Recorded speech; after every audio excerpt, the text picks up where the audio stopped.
Maranatha, my PBC family and friends. Pastor Brian here, the Quick Bite, Living the Word.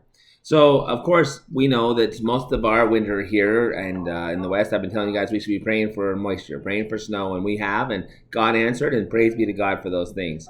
But now, as spring approaches and the weather's warming up and the wind is getting warmer, what do we have? We have water melting. We have all that snow melting, and unfortunately, melting a little bit too quickly, and so we have some flooding issues in our area.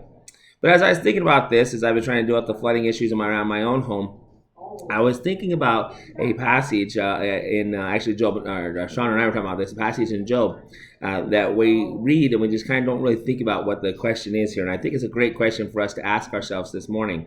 So, Job chapter 2, and I'm just going to read to you, first of all, what brings about this idea. You remember everything that happened to Job. Basically, his whole life fell apart, save for his wife, all within a day. He lost his animals, he lost his children, he lost all these things.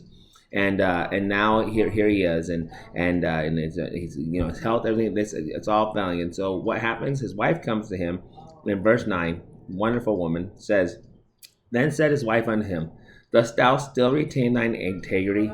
Curse God and die. Right? Literally, are you still worshiping God? Are you still holding on to your integrity? Curse God and die. But then listen to what Job has to say in response, and I think this is so important. He says, but he said unto her, thou speakest as one of the foolish women speaketh. What? Shall we receive good at the hand of God, and shall we not receive the evil?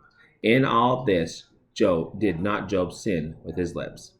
Now, what I love about this idea here is really the question is this. Are you willing to accept only the good from God? But when God brings suffering or trouble to refine you, to strengthen you, to grow you, are you not willing to accept that? Is that when you're going to curse God and die? Is that when you're going to raise your fist to heaven and, Lord, how could you do this to me?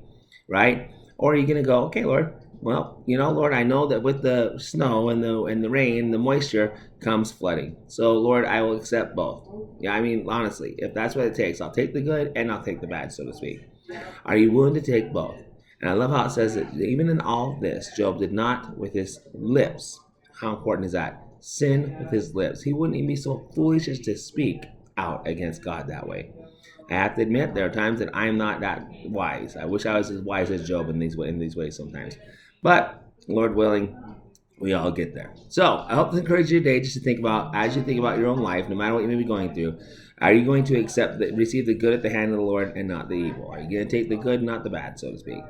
So, I hope this encourages you. Remember, as always, that I love you, we love you, God loves you, and God's got this.